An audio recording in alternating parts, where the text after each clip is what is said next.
Assalamualaikum warahmatullahi wabarakatuh. Perkenalkan, nama saya Nur Fitriani dari S1 Akuntansi, mata kuliah Pengantar Bisnis Universitas Lambung Mangkurat. Di sini saya akan memaparkan dan memberikan pendapat saya tentang kasus PT Kimia Farma Perseroan Tbk. Kita ke sorotan lainnya, Saudara. Kepolisian daerah Sumatera Utara hingga kini masih terus mendalami kasus daur ulang alat tes swab antigen yang terjadi di layanan tes COVID Bandara Kuala Namu. Polisi menyebut tidak menutup kemungkinan jumlah tersangka akan bertambah lebih dari 5 orang. Pasalnya praktik penggunaan daur ulang alat tes antigen bekas sudah dilakukan para pelaku sejak Desember 2020. Beliau itu adalah atahkan. Tetapi dalam pelaksanaannya stick tersebut. Sampai dengan saat ini penyidik sudah menetapkan 5 orang tersangka. Kelima orang ini brand manager, kemudian ada petugas medis yang pada saat ditemukan dilakukan penangkapan di Bandara Kuala Namu. Kemudian tidak menutup kemungkinan pengembangan yang sampai dengan saat ini dilakukan oleh penyidik, ada tersangka atau oknum-oknum yang lainnya yang bisa dijerat hukum. Iya, ngerti kan? Aku tahu, nggak apa-apa. Baru atau bekas? Kayaknya bekas. Jangan kayaknya, bekas apa baru aku tanya? Bekas. Dari Kimia Farmanya. Saudara, berikut ini adalah suasana saat penggerbekan dalam kasus daur ulang alat tes antigen di Bandara Internasional Kuala Namu, Medan yang berlangsung pada Selasa lalu. Polisi langsung menangkap 5 karyawan Kimia Farma di Jalan Kartini, Medan, Sumatera Utara dan menyita alat tes antigen bekas. Jadi di ruangan apa, Pak? Kimia Farma memecat 5 karyawan dan ditetapkan sebagai tersangka penggunaan alat tes antigen bekas di Bandara Kuala Namu, Sumatera Utara. Hingga saat ini polisi masih menelusuri kemungkinan adanya tersangka baru dalam kasus penggunaan alat tes antigen bekas. Sebelumnya para pelaku mengaku sudah melakukan tindakan terlarang ini sejak Desember 2020. Dalam keterangan tertulisnya, Kimia Farma menyatakan menyerahkan proses hukum ke pihak kepolisian. Perkara penggunaan antigen bekas ini diharapkan bisa diproses sesuai dengan ketentuan hukum dan memberikan hukuman maksimal. Kimia Farma juga berkomitmen melakukan evaluasi dan penguatan standar operating procedure atau SOP agar agar kejadian serupa tidak terulang lagi. Jadi, pada tahun 2020 kemarin, PT Kimia Farma Perseroan Tbk telah melakukan hal yang melanggar etika bisnis, yaitu penggunaan alat tes antigen corona bekas.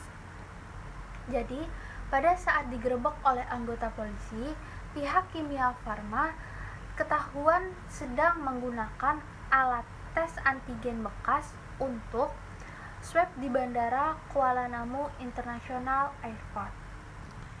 Jadi, penggunaan peralatan rapid test antigen COVID-19 berupa swab Dacron dan tabung antigen bekas pakai untuk pelayanan rapid test swab antigen COVID-19 di Bandara Kuala Namu dengan tujuan untuk mendapatkan keuntungan pribadi.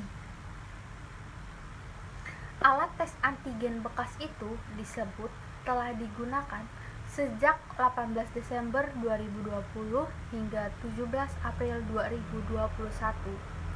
Atas perbuatan tersebut, tersangka disebut mendapatkan keuntungan sejumlah 2,2 miliar dan atas tindakan yang telah dilakukan oleh oknum tersebut, perusahaan mendapatkan kerugian yang cukup besar.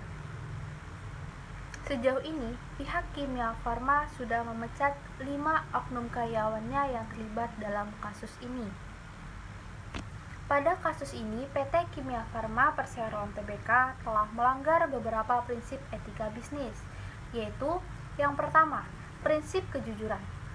Pada penggunaan alat medis bekas yang tidak diizinkan dan tidak diinformasikan kepada konsumen merupakan tindakan yang tidak jujur, dan konsumen berhak mendapatkan informasi yang jelas dan benar mengenai produk yang mereka beli atau mereka gunakan.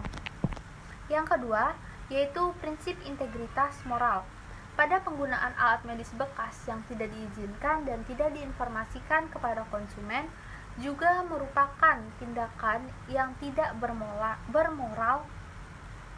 Sebagai perusahaan farmasi yang bertanggung jawab, PT Kimia Farma Perseroan Tbk seharusnya menjaga integritas moralnya dengan tidak melakukan tindakan yang merugikan konsumen. Dan yang ketiga, prinsip keadilan. Pada penggunaan alat medis bekas yang tidak diizinkan dan tidak diinformasikan kepada konsumen juga merupakan tindakan yang tidak adil kepada konsumen.